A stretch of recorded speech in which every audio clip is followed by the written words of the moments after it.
Baby corn masala. பேபிகார்ன்ல ஏதாச்சும் டிஃப்ரெண்ட்டாக try பண்ணணும்னு நினச்சிங்கன்னா, கண்டிப்பாக இந்த பேபிகார்ன் மசாலாவுக்கு போகலாம். டேஸ்ட்டு வேறு லெவலில் இருக்கும். இதுக்கு கடாயில் 1 டேபிள் ஸ்பூன் எண்ணெயில் 1 டேபிள் ஸ்பூன் அளவுக்கு தனியா, 1 ஸ்பூன் அளவுக்கு சோம்பு, 1/2 ஸ்பூன் மிளகு, 1/2 ஸ்பூன் சீரகம், 2 காஞ்ச மிளகா, 5, 6 முந்திரி, 1 டேபிள் ஸ்பூன் அளவுக்கு வேர்க்கடலை, 1 டேபிள் ஸ்பூன் எள்ளு, பட்டை, கிராம்பு, ஏலக்காய், பிரிஞ்சி இலை போட்டு நல்லா வறுத்துட்டு, ரஃபாக சாப் பண்ண 2 வெங்காயம் ஆட் பண்ணி நல்லா வதக்கிட்டு, ரஃபாக சாப் பண்ண 2 தக்காளி ஆட் பண்ணி நல்லா வதக்கிட்டு, பேஸ்ட்டாக அரைச்சி எடுத்துக்கோங்க.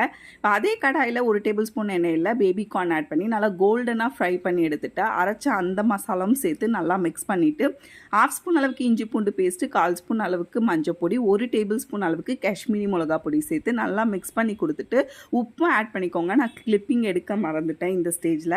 ஆட் பண்ணிவிட்டு நல்லா மிக்ஸ் பண்ணிவிட்டு, கன்சிஸ்டன்சிக்கு ஏற்ற தண்ணி ஊற்றி நல்லா டைல்யூட் பண்ணிவிட்டு ஒரு 15 மினிட்ஸ் கொதிக்க ஊற்றிங்கன்னா நல்லா எண்ணெய் பிரிஞ்சு வரும். இந்த ஸ்டேஜில் மேலே கொஞ்சமாக கஸ்தூரி மேத்தி, 1 ஸ்பூன் பட்டர் ஆட் பண்ணி சர்வ் பண்ணிங்கன்னா ஒரு சூப்பரான பேபி